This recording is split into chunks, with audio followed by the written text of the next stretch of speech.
What's up, beer drinkers, and how y'all doing this week? We got another great show for you again this week. Not only do we drink and review some delicious beers from Weldwerks Brewing out of Greely, Colorado, and Shipyard Brewing out of Portland, Maine, but we also have, instead of beer news, we have a little Anchor history.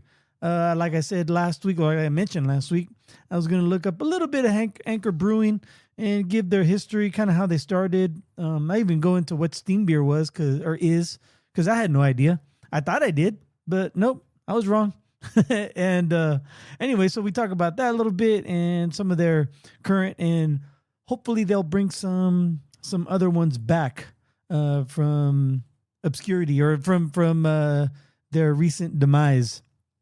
And then after that, Sorcerer Chromatic, for our cold brew list, he runs down the top 15, and I even think the bottom 5 members of the N.W.O. in honor of their 30-year anniversary. They formed back in July of 1996. So he and I, that was back when we were right in the thick of things, when we used to watch. In fact, it brought us back, actually. From what I remember, I was kind of like waning on professional wrestling, and then the N.W.O. brought us back, and then we were in it for at least a couple decades after that.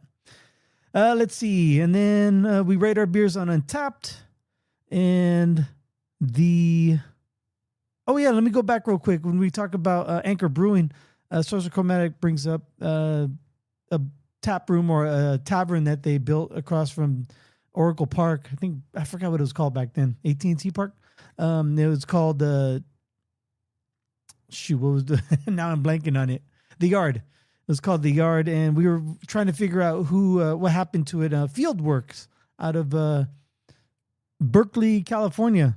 They bought the place. They've been brewing some great beers for like the last, I think, 10 years, 11 years. And so it's good to see that they're steadily growing. Anyway, so we untap our beers, and then after that, this one, when I was listening back, I was like, oh man, I'm starting to get drunk right here, because I had a full day. Drinking beer, and then doing this show, drinking more beer. So yeah, this is when I started getting a little tipsy. We started talking a little bit about World Cup, and then I started drunkenly talking about my weekend, the last weekend, or a couple weekends ago. For the World Cup game. And after I don't know, talking for about 11 minutes, and then we talk a little bit about the World Cup odds for the semifinals, and then that's about it. We end right there. All right, that's enough of my little preamble, so let's get to the plugs and then to the show. Don't forget to follow us on Untappd and on Instagram and on YouTube. You could check out our videos. The interview with Catalyst Crafted Ales is up there, and I got one in the can that I have to put together, and it's going to be with Greg Visits Breweries. Hopefully I'll get that out early next week. So without further ado, it's time for another cold brew.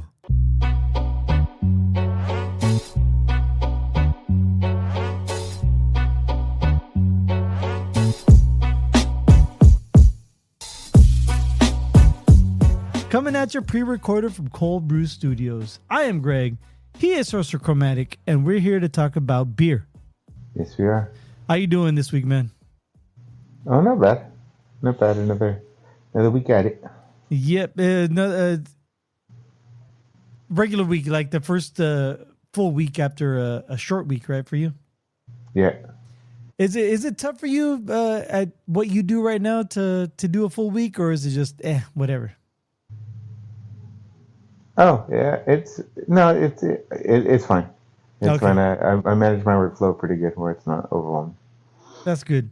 Yeah, because I remember when what I do at my job, when I was on the floor, it's like, fuck, I don't want to do this again.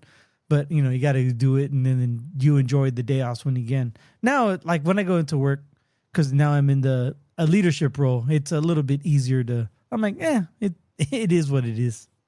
All right. So but that's the benefit of working at one place for a while and trying to get up to trying to move up. So for those of you out there listening, it gets better if you want to advance at your spot. Right. That's the only thing I'm saying. I'm not trying to brag or boast. Yeah. Well, like it's weird though, because like my boss, his cube is right next to mine, and he's on the phone all day with meetings and stuff. It's like, Yeah. dang, I even have to check in. Like, am I supposed to be on this one? Am I supposed to be on this? No. You got all these other people he's coordinating and working with. Yeah. Me, you, me. Right. All right. You ready to talk about some beer? Yes, I am. All right. So today I have in front of us from our good friends up in Colorado Greely, Colorado, from Weldwerks Brewing Company.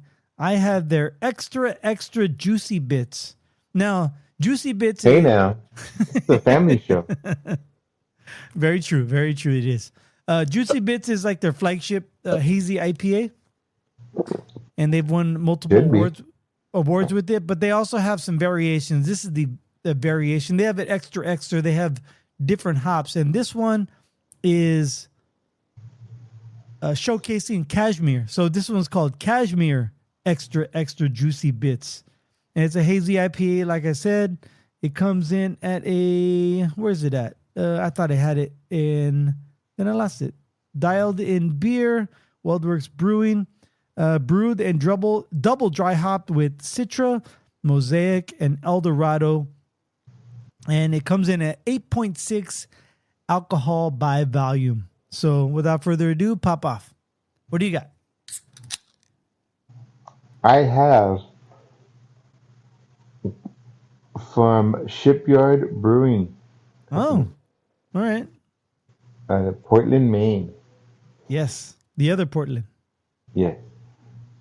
The poor man's Portland. It's probably the first Portland, though. No, I'm sure it was. Now, I have their summer wheat ale. Oh, shit. I didn't know they made a summer wheat. Nice. Yeah. So, yeah, shoot. Sorry. I had this bad boy up. And it's funny because the beer news story I have, remember I told you last week I was looking to look up Anchor. They have the opposite of the summer wheat, but go ahead. Winter wheat? Oh, no. The summer ale is a clean, crisp wheat ale. It is 5.10 ABV, 22 IBU. Hop varieties are Sapphire and Willamette. Malt varieties are Two-Row British Pale, Munich, and Malted Wheat. And it's available in 12-ounce cans, 12-ounce bottles, and draft. Summer Ale is a traditional American wheat beer with a crisp malted wheat flavor. Lively brew, it's a clean, cool, and refreshing light-bodied ale worthy of a relaxing afternoon in the sun. This brew is an ode to summer in Maine and pairs well with lobster cross, beaches, what and the fuck's sunshine. a lobster cross? Exactly. Thank you, bud. Yeah. So, any further ado, cap off. Very nice. All right, so this Weldwerks Juicy Bits is Cashmere extra juicy bits. I've had juicy bits before, and I thought it was good. Like Is I that told you, Cashmere? I have had a variation of the juicy bits, the extra, and I think the second time, or maybe no, yeah, it was the first time we had juicy bits was at Firestone Walker like 3 years ago, and I got excited because Weldwerks was there. We didn't see him this year. If they were there, we did not wait in their line. But They were hiding from it. this Cashmere extra. Oh my God, this is amazing. This is what you want in a hazy IPA. Yeah. You know, now that you're talking more and saying that, yeah, I do remember vaguely of a beer with the cashmere in the name. I didn't realize it was Weldwerks. I'm just kind of chipping in now, and to say I remember him at Firestone 3 years ago, yeah, I don't. So yeah, they probably just had the. Oh yeah, that was good. What's over there? Oh my God, what's up, Mr. Weld, Mr. Works? How you doing? Yeah. No, this is the. They just had the regular one when we were there. The standard juicy bits. when we went. But anyway, this was fabulous, man. I'm already shooting my shot right now. I'm saying like 4.5 when we get to the rating. This is an excellent, magnificent, juicy, hazy IPA. So, how's your Shipyard? Your wheat? You know, this is interesting. I'm sipping on it. It smells a little danky. Really? Okay. Yeah, and it tastes like that old world malty taste too, with the Right. malt up front. I don't know if that Munich is kicking or what. However, crisp finish. It's got to open up for me, but um, it's really light in color and just it's one of those where the aroma and the taste kind of surprised by the color, because I was thinking of a little bit more cooler, crisper style wheat. Okay. But then again, it'll open up for me. It doesn't. It's not. Well, the weediness is in the finish for sure. Right. I get it. You know, I just picked something like this because it was so different. Like, it was a seasonal. It is summertime, so it's in season. Yeah. Summertime. Yeah. I mean, as much as I see Shipyard out here, and I'm sure they're available in many spots throughout this the country. We don't feature them a lot, so I just said, I'm gonna try. Right. Yeah. From what I remember from Shipyard, there was that. Didn't they have like a blueberry wheat for a long time that was on tap at Harry's Hofbräu? Oh, I think with the dog, right? With the big dog. Something like that. Yeah, I just remember they had Shipyard always. They had a dedicated tap for Shipyard. Okay, I know there is a blueberry beer with the dog on it, and I think it was the Shipyard one. If not, then I'm just misplacing the name. Okay. I'll probably look it up later. But regardless, their pumpkin ale. That was the next one I was gonna say. Yeah, that's a seasonal staple right there. A lot of times you see them first in the displays, if you will. They're first in the comment section in the pumpkin beer. Yes, there you go. First in the pool. Right. First in the shower. I heard they're coming out with it next week. Right. Yes, they thanked me at the store for buying. Yes, more room for pumpkin. All right, you ready? Don't forget to follow us on Untappd, because we will rate our beers later on in our show on Untappd. Search Cold Brew Podcast and friend us, and we'll friend you back. But right now, it is time for some beer news.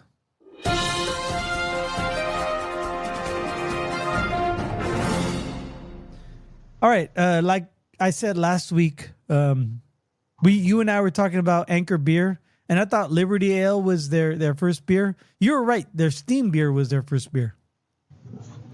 So I went to Anchor Brewing, I went to Wikipedia, and I went out to a couple of other beer sites to get like an understanding about Anchor beer. From what I read and from what I saw online, take this with a grain of salt because it is online. They've been around for a while. They've been around. They started back in 1896. Now, this was with Gottlieb Breckel from Germany, and Ernst Baruth and his son-in-law Otto Schrinkel Jr. bought it from Breckel. But it was almost going out, and from what you and I know, and most of the craft beer scene know, the Maytag, Frederick Louis Maytag, also known as Fritz, bought it in 1965. And that was when it started becoming a craft beer in the modern sense. Now, I will give it up to New Albion. I think they're out of Sonoma. They were the even older than Anchor, but Anchor stuck around for a while and it's still around. New Albion like kind of puttered out like in 1982 or something like that. So as far as craft beer is concerned, they are maybe the grandfather of craft beer, the craft beer scene. And steam beer. Do you know what steam beer is? I had to look this up because I kind of knew what it was, but Even the definition isn't really too sure of it. What do you know about steam beer? Isn't it like the kettle boil is used, or is they use steam for the heat source instead of like direct flame or something like that? See, I thought that too, but Like they have like a double boiler or something? yeah, a double boiler, like when you melt chocolate. Yes. There you go. No, it's made by, it's also known as California Common. It's made by fermenting lager yeast at a higher than normal temperature. So historically, steam beer came from Bavaria, Germany, and is associated with San Francisco. It was an improvised process originating out of necessity and was considered a cheap, low-quality beer as shown by references to it in literature of 1890s. What's that guy? The Jack London, is that his name? The guy who did Call of the Wild and all that? I believe so. Yeah, he wrote about it like being the protagonist of his story worked at a bowling alley. It was a pin setter, and then afterwards, they would go down and get beer. And the protagonist didn't like beer, so he got ginger ale. And so then all the other pin setters are like, "Hey, you fucking pissed off the bartender because ginger ale costs more than steam beer, so you got to start drinking beer if you want to fit in." Huh. Yeah, so back in the 1890s, the steam beer was cheaper than ginger ale. Go figure. Oh, yeah. But yeah, the modern steam beer originated with Anchor Brewing Company, which trademarked the term in 1881. Although the modern company had corporate continuity with the small brewery which made beer since 1890s, Anchor Steam was a modern craft brewed lager. So from what I read, there was two different ways that steam beer came about.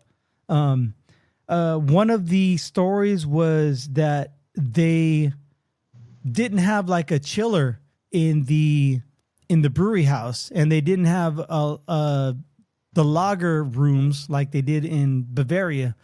So they used to pump it up to the roof and had open vats to let it cool down with the Pacific Coast breeze. And because there was a hot wort and the cool breeze, you'd see steam coming off of it until it got to the right temperature. Then they bring it back down and ferment it in the vats. Yeah. And then the other one, let's see. The other one was the brewery had distinct clouds of steam around the roof. Yeah, that's, should have wrote it down rather than just reading it off the article.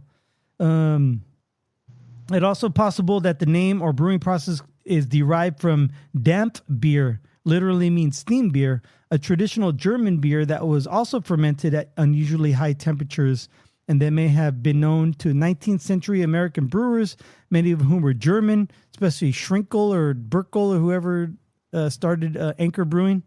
But the only problem is damp beer is an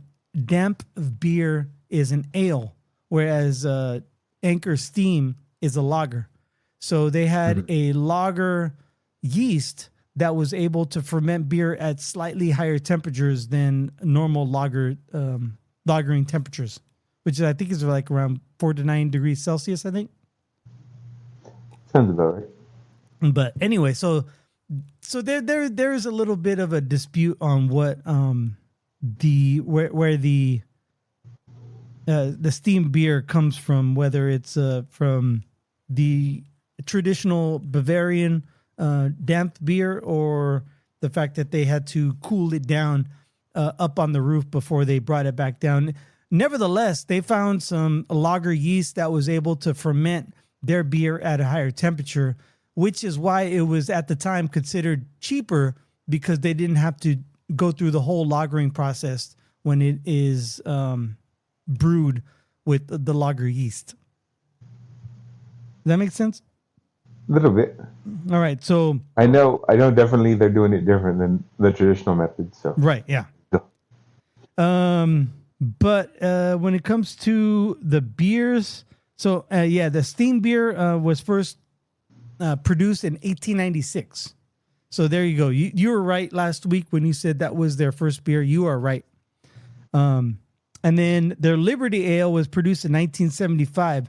See, I remember reading something about Liberty Ale, and that might have been the first pale ale or California pale ale that was brewed. And that's maybe where I got mixed up with the order of their firsts. Well, Liberty didn't exist until 1776. Did you just learn that like a couple weeks ago? I think so. Okay. But their anchor, it was eclipsed, or actually it was after they brewed their Anchor Porter, which was started brewing in 1972.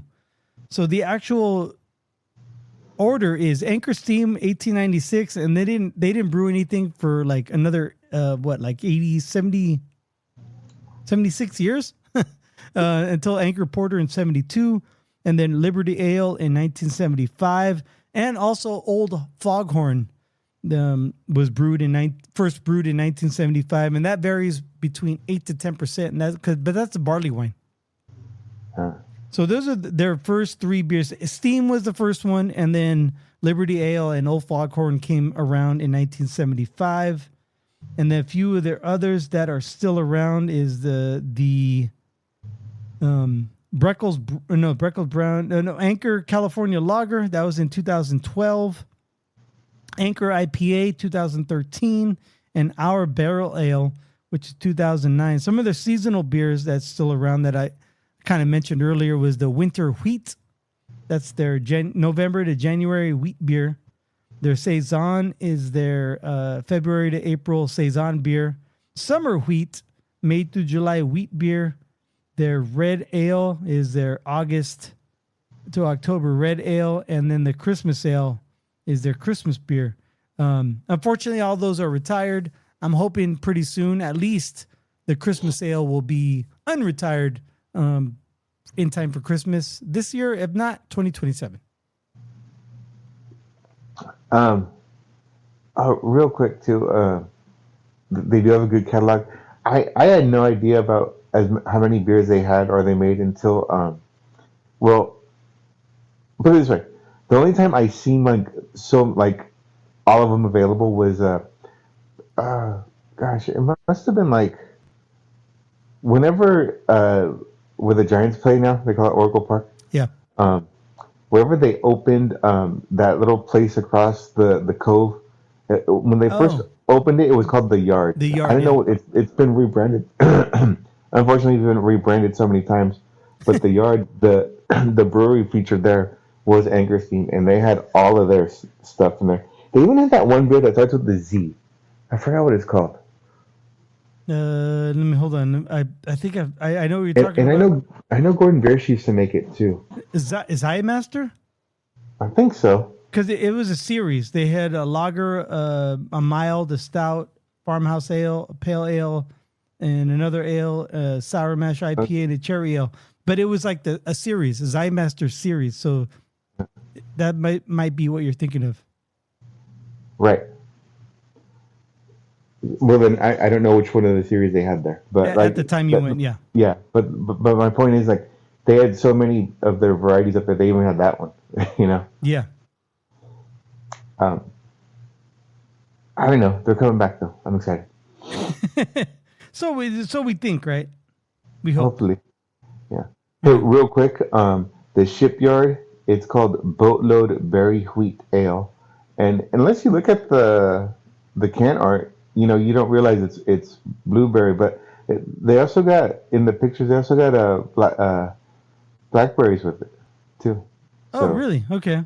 Yeah, like it, and then to correct myself too, I was talking about Sea Dog Wild Blueberry Ale, and I thought Sea Dog was under the Shipyard brand, but it's not. It's their own. So, with that said, there was a confusion. So, Aries did have the Shipyard handle. Yeah. Okay. Cool. At some point, I don't know if they had it all the time. So, really quick, the Yard was across McCovey Cove, by that little green space they had. Yeah. But like where the little League Diamond was, and those parking garages. Yeah, I'm trying to find on Google Maps, but to see what it's called now. Was it by the Willie McCovey statue? No, because the statue's on the stadium side. It's across the little bridge, the walkway bridge. Yeah, no. But on Google Maps, the Willie McCovey statue is on the other side. Oh, is it? Yeah, Oh, yeah. I was thinking the Willie Mace. no, Murshell's there. Oh, Marshall. Yeah, Murshell's, yeah, yeah. yeah, he's by that gate. Let me see. Oh, yeah, yeah. There it is. The Juan Marichal statue. There's Quick Dog right there. Yeah, I guess there's nothing right there as far as beer is concerned. So maybe it is unoccupied at this moment.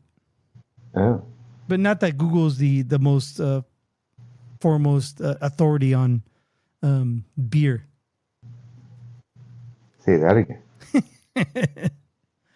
All right, cool, man. All right, that's all I have this week. It's not really beer news, but it's my own segment. We're gonna call this part the Greg segment because, like I said a couple weeks ago, it's not always fun in the news or not always anything interesting. So I might come up with my own stuff myself. So this is the Greg segment. So we are moving on. So now that I'm done with my segment, do you know what that means? I think I do. That means it's time for everyone's favorite segment on Cold Brew because it's my favorite segment. It's time for the Cold Brew List. Keep it real up in the field, All right. Something happened a few days ago Mm-hmm. that I think should be noted. Oh yeah, I found that the sock I was missing. Yes. Besides the sock. Okay. No, it was the anniversary, 30-year anniversary on July 7th, 1996. You know what happened? July 7th, 1996. I don't know when your friends graduated from high school. No, geez. No, it was the official takeover of WCW by the N.W.O. Oh shit, Bash at the Beach? Bash at the Beach, yes. Oh, okay. Nice. Now, You know, the looking back on that, Bobby the Brain Heenan kind of spoiled it with his commentating. I know. That's something that at the time I didn't pick it up. And of course, at the time, I didn't see it live. I mean, people had to tell me that what happened, and I had to go check it out. Yeah. But whose side is he on? yeah, that really was a spoiler. Looking back at it now, like if you ever watch it again, it's like, oh, Bobby, come on. You're better than that. Yeah. Yeah. So, as a tribute, I want to do the top 15 N.W.O members. Okay. As decided by Beach Report. Okay. Because there's a lot. Yeah. There's maybe after I do a top 15, I'll do bottom 10. Okay. All right. Number 15. Yeah. This is kind of cool. The fake Sting. Oh yeah, I remember the fake Sting. That was still stupid, but I remember it. Yeah, a guy named Jeff Farmer portrayed the N.W.O. Sting. Mm-hmm. Number 14 was Vincent. Vincent, what's that? Vincent, you know Virgil, the $1 Million Man? Oh yeah. Yeah, when Vincent joined the N.W.O., and of course they named him Vincent after Vince McMahon because Right. he's a huge lackey. Also, like a fuck you for making him like the valet, of a rich white guy. Yeah. Number 13, this guy was one of the a bigger name in a different promotion. So when he came through, they had to get him. Was the Great Muta. Oh yeah, I remember the name. I don't remember one of him the Japanese wrestling wrestlers. though.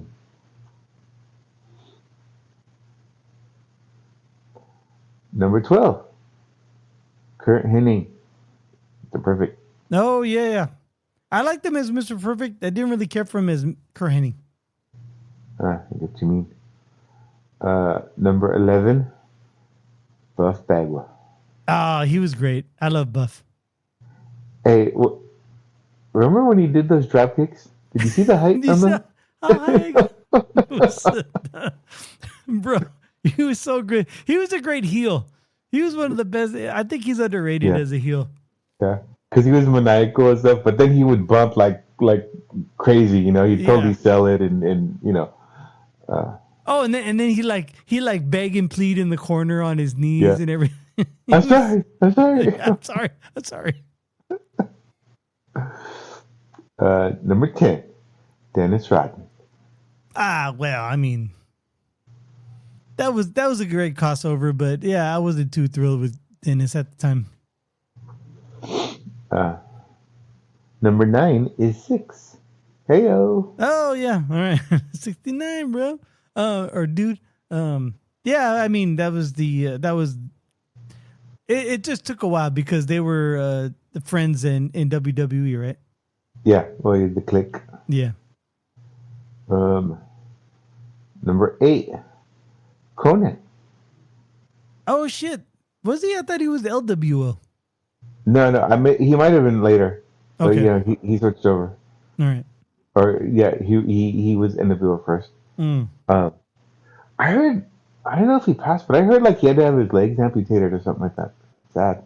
Really? Post career. He's still doing. He's got a podcast with what's that guy? The Disco Inferno. Oh geez. Okay. Mm-hmm. Number 7, the Giant. Oh yeah. Well, I mean, wait. Are you talking about Paul White or? Yeah. Paul Okay. White. Oh yeah. He was great. He was a good N.W.O member. El Gigante. Yeah. Mm-hmm. He was one of the first to recruit. They recruited him. He would terrorize everyone. Oh yeah. He was a good get. Yeah. Number 6, Scott Steiner. Okay. Big Papa Pump. Yes. The Math Whiz. The Math Whiz. What are you talking about? Oh yeah. You gotta YouTube Scott Steiner math. Oh yeah, he's probably a dumbass. That's why I'm asking you. Like, what are you talking Well, yeah, about? he cuts this promo where he's all talking about like percentages and stuff like that. And he just has this weird logic to it. It's pretty legendary. I'm sure I've seen that. I probably forgot. I have to look it up. Number 5, Randy Savage. Oh yeah, I mean he's a legend. No matter which outfit you talk about. Right. Number 4, Eric Bischoff. Oh, okay. I mean, I guess you know what? He was probably the first quote owner that like joined a clique, because Vince kind of did that later on. I think he followed suit. Yeah. Well, I mean, yeah, I think that gave Vince the idea to do the whole Mr. McMahon stuff. Yeah. Number 3. Okay, we're going top 3, so I think you know who they are. Scott Hall. Yeah. Number 3. Number 2, Hogan. Mm-hmm. And number 1, Kevin Nash. Wow, Hogan over Hall, huh? Yeah, I could see it because Hogan had the belt. You know, he was the main eventer. Yeah, he was the draw, but I mean, as far as like N.W.O is concerned, it was Right. It was Scott and Nash or Scott Hall and Kevin Nash, because they were the outsiders.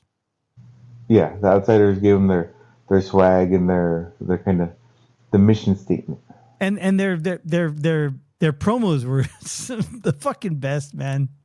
Oh, yeah. One of my favorites, if those of you out there don't remember, is look up the one where they run the Steiner brothers off the road. You remember that one? Yes. Oh, that was fantastic. It was almost like when they were doing that stuff. It's like almost you want to watch these little video skits more than the wrestling. You know. Well, at the time, I don't know if they even wrestled. It was just all about the promos for like, I don't know, 3 or 4 months. Yeah. Oh, yeah. When they got there, they just terrorized and did run-ins. Yeah, it wasn't until Bash at the Beach that they had a real thing, a real match. But then, yeah, when that started, then they got going with the Steiners. Yeah. They had to get the gold on them and stuff. So. And yeah, it's funny that the Scott Steiner eventually joined them. Right. Because he knows what's up. Okay. So are you ready for the 5 or the 10 worst numbers? Yeah. Because I do have a question about the top 15. So yeah, let me get the 10 worst. Right. They have a lot of mid carders and a lot of quick joins and short lived association, but they made the list. Stevie Ray is number 30. Oh yeah, I remember that dude. Number 31 is Shawn Michaels. Oh really? I had no idea. Number sucks. 32. Number 32 is Dusty Rhodes. Shit, really? Did he go from yellow and black to pink or white and black? Polka I think dots? so. Okay. Number 33 is Big Bubba Rogers. Oh, I don't even remember that dude. That's Big Boss Man when he went back to Oh, the okay. Number 34 is Samantha. Oh, okay, yeah. Tori Wilson. Yeah. Number 3 is Michael Wall Street. I'm sorry. Number 35 is Michael Wall Street. That's IRS. Yeah. Number 36 was Booker T. Really? He was on that? Yeah. Wow. Number 37 was David Flair. Oh yeah. I remember David Flair. He flashed on the scene for a little bit, but yeah, he just didn't have the heart for it, right? Well, I don't know, but I heard he passed away too. So I mean, and again, too, these guys. This was back when the turmoil and or when the crossover to WWF. So I don't know how they officially associated them or how long they were with them. Right. 38 was Horace Hogan. I don't remember that dude. You don't remember that was Hulk Hogan's nephew? No, I do not. And then number 39 and 40 are Ron and Don Harris.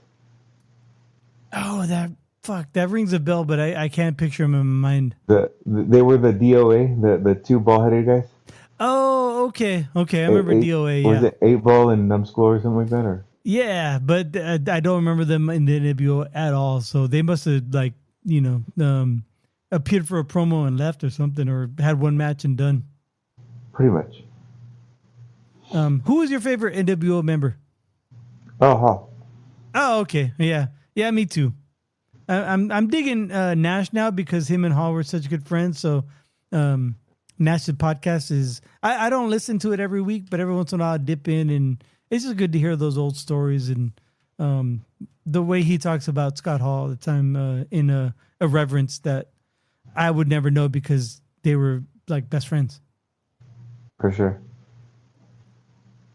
I do like, I listen to Click This every now and then, or even just the shorts, just his quick opinion or his quick take on this or that. Yeah. Yeah, but I was a fan back when he was Razor Ramon. So that I went back that far anyway. Yep, because I was a fan of him, but not really Big Daddy Cool. Or what did he call himself? I forgot. Diesel. Yeah. Big Sexy. Yeah, Big Sexy. Yeah, I wasn't. Not that I didn't appreciate it. I just I was more of a fan of Razor Ramon. I just like his. He looked like fucking what's his Stephen Bauer, Manolo from Scarface. He had that aura about him. Love that about him. All right, cool. Yeah, shit. I'll drink to that. Drink to N.W.O.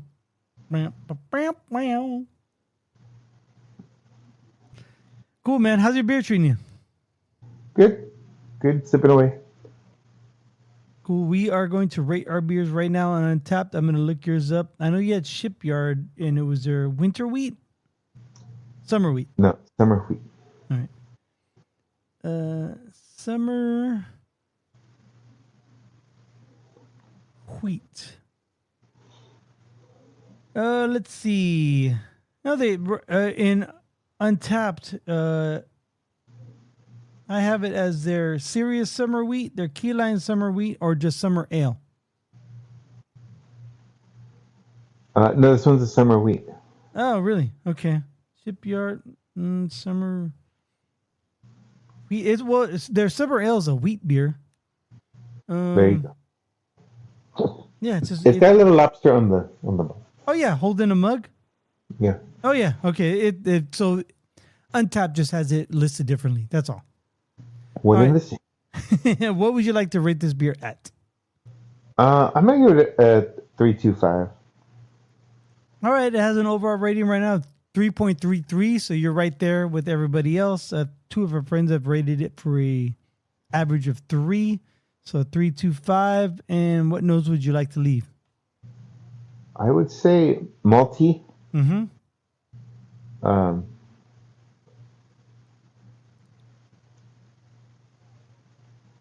old worldy.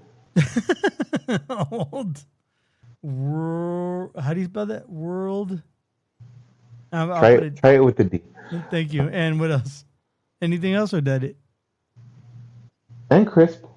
And crisp. Oh, that's not something you would hear on a wheat, but it is what it is. Let me ask you this though. As far as like summer wheat, how does it stack up to Sam Adams Summer Ale that a lot of people can get? Sam Adams is better. That was kind of my meter stick. Oh, okay. That's your benchmark. One of them, yes. Very nice. What's the other one then? Well, I mean, I just the summer beers and stuff like Sierra Nevada Summerfest. I like that one too. Oh yeah, that's a good one. I haven't had that one yet this year. All right, cool. I am going to look mine up. It is by Weldwerks Brewing. They're extra. You know what I said too? Yeah. I like is Anderson Valley. Their summer solstice. Like that one. Oh shit, dude! I haven't thought of Anderson Valley in a long time. So very nice. Next time I go out, you have to grab some Anderson Valley for me. Sure. Get your boot on. Give me some Wild Turkey barrel aged. There you go. All right, so I found it. Cashmere extra juicy bits. I'm gonna stick by my initial thought as 4.5. It has an overall rating right now of 4.26, so I'm gonna give it a little bump. 4.26 or no 4.25, and I'm gonna say it is smooth. Oops, that's not how you smell smooth. Or spell smooth. Smooth, and juicy. Save and check in. All right, I know we've been talking about the last couple of weeks, but World Cup. So 2 of our teams that you and I were kind of hoping would go far bowed out. In fact, the host countries all bowed out last week. Unfortunately, yes. Your takes on the let's start with the Mexico game. Well, Mexico England. Yeah, I mean, okay, it started off, England got the first score, and then their second goal within seconds after starting the game again. It was really, really devastating. Just talk about still breaking down and being, the intensity not being there, or at least not being focused correctly. Because rising to the moment type of deal. Yeah. Even if it is that guy, I forgot his name, but I mean, he is a phenomenal player now. But he scored today for England. But it just, that kind of broke them. But then, getting the red card, Mexico was on the attack, but England just kind of built a little shield and let them cross and try to set up stuff, and just broke that up until, time ran out, basically. That's how they played it. I thought that was one of the best matches of the whole tournament for me, as far as a fan watching it. They even towards the end when England had the lead, Mexico did not relent, and they almost had the equalizer to put it into extras. It was an exciting game. No, for sure it was an exciting game. Just unable to capitalize on being down a man. Mm-hmm. On the other team being down there, man. It Yeah. just it just wasn't their day. All right, I'm gonna pull back the curtain a little bit. I was I was going to interview the owner of Sana Sana because of my monthly interviews that I've done with Tap That Downtown. I was scheduled to talk with Daniel again. I know I've had him on the show a couple times already, but I was supposed to talk with him that day. But he's like, we have watch parties, so I have to. I'm not going to be able to get away because it was England, Mexico. So I'm like, oh, cool. So we rescheduled. Wait, what? You said wait. Órale, wait. I said, oh no, it's cool. So we rescheduled, right? So Melissa and I, we went to we kind of, she's into soccer too, so we went to a couple different breweries on Sunday. We went to, what did we go to first? We went to Saddle Mountain, right? Went to Saddle Mountain, and they have TVs all over the place, and we got some food, and then we saw that they postponed the game because of thunderstorms. Oh yeah. Yeah, so we're like, shoot, like we got there early. We got there like around 4:30, and like, man, like what are we gonna do? Like we can't wait forever. Like I don't like waiting forever. That's just on my thing. So we ended up going to Front Porch Brewery at up in Phoenix. So we when we got there, the game had just started, and we were there for a while. And I think we went to, after Front Porch.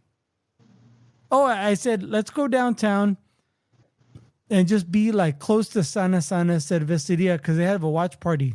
Shit's crazy down there, man. Like I for those of you who listen and follow Sana Sana, if you saw a lot of their posts, man, they had so many people. They had people there, and their Mexico's last two games. They had watch parties for Mexico and the U.S., but the Mexico watch parties were crazy. And like there's people lined up around the block because security would not let a certain amount of people. They stopped you from going in because of capacity. I'm like, wow, that's crazy, right?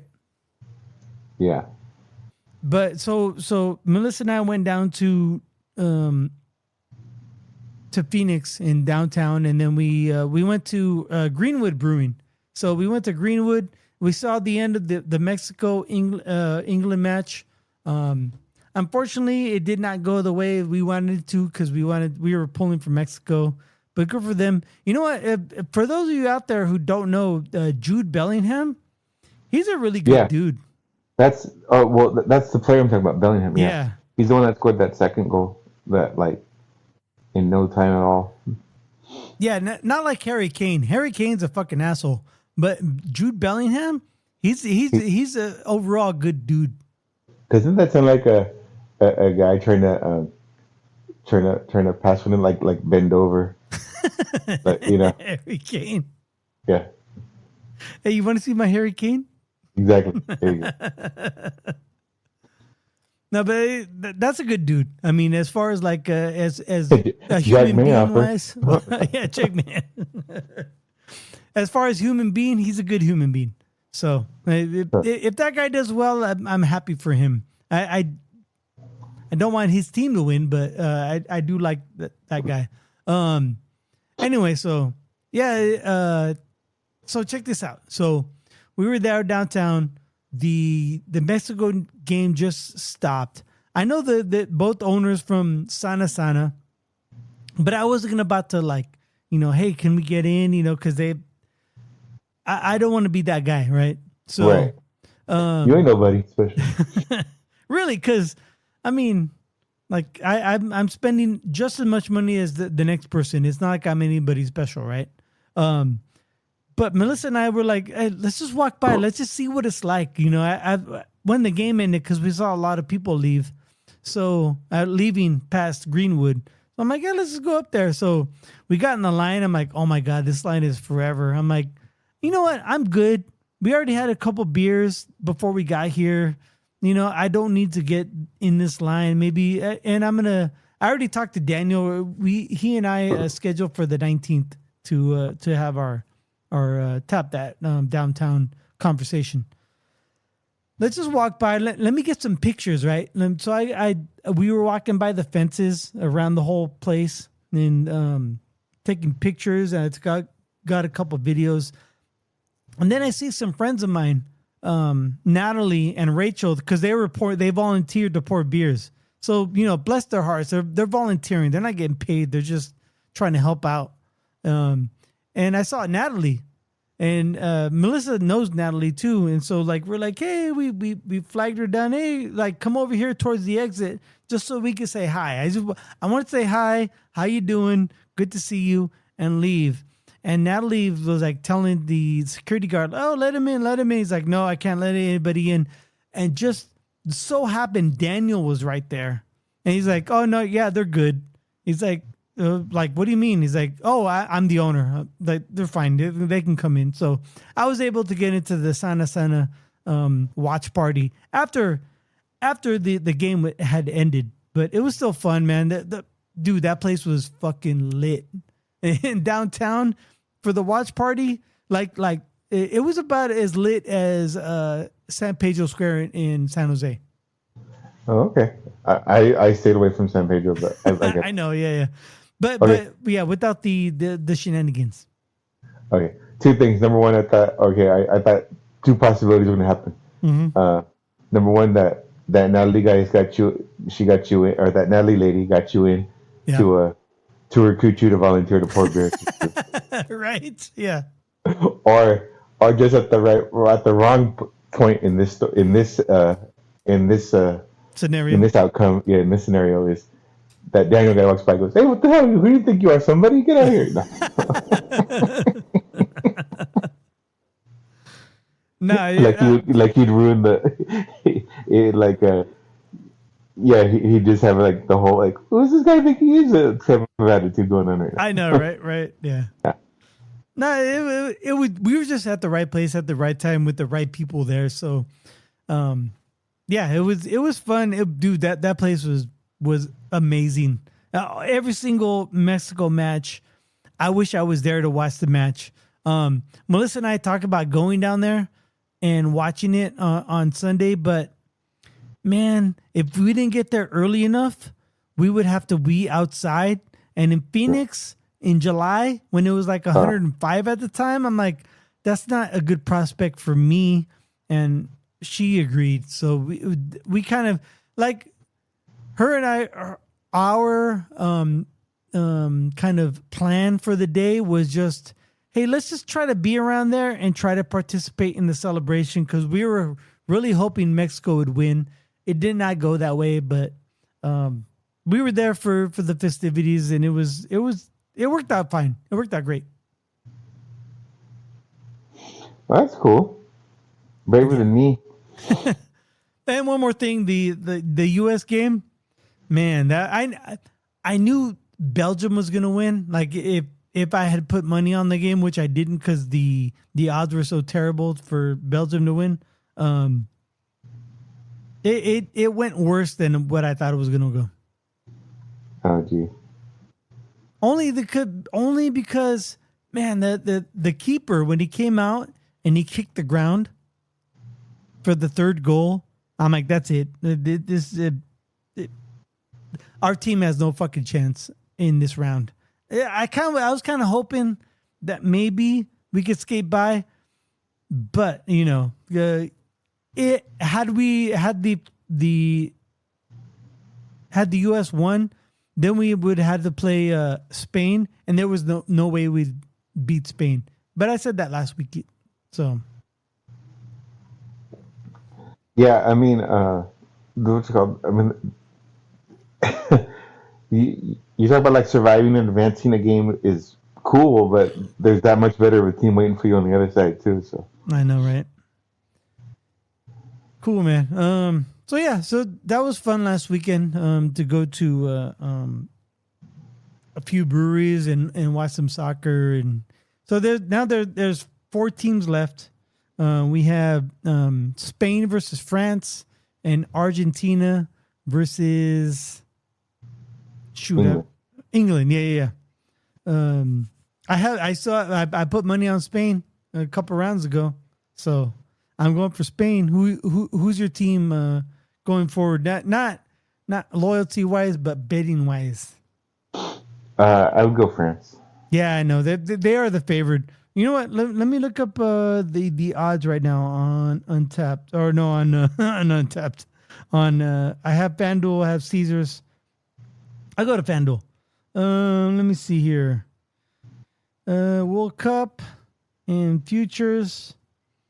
All right, so I told you France is favored. So here are the odds. So Argentina is actually last, even though they're the defending champions. They are plus 370. Spain is plus 330. Now, right now, as it stands, I have them at plus 650. So England, they're at plus 320, and France is plus 150. So would you like to place a bet right now? 150. So I did bet 100 to get 150 bucks. Yeah. So if you put $1, you get $1.50. We'll talk off it. Okay. Fair enough. Yeah. So plus 370, plus 330, plus 320, and plus 150. Yeah. All right. We'll talk off air. Anything you'd like to add to this week's Cold Brew podcast? No. All right, cool. Thank you for downloading yet again another Cold Brew podcast. I am Greg. He is Sorcerer Chromatic, and we'd like to wish you cheers. Until next time.